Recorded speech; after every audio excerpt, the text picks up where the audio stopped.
How to get Roblox voice chat. Hi everyone, welcome back to our channel. In this video presentation, I'll be discussing about getting Roblox voice chat.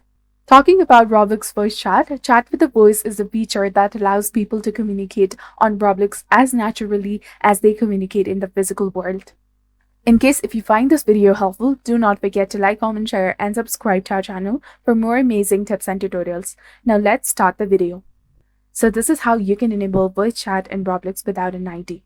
I have voice chat enabled without using a passport or driver's license. But first, you have to ensure that your account is age 13 or older. Check for the 13 plus icon on your profile, and if it's not there, consider using an account with a higher age.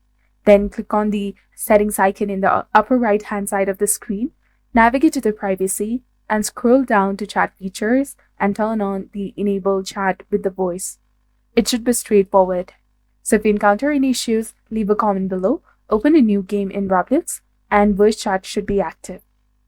In the settings under input devices, select your microphone, and if it's not showing, reconnect the microphone or restart your computer. So this guides on you enabling the voice chat in Roblox. Thank you for watching.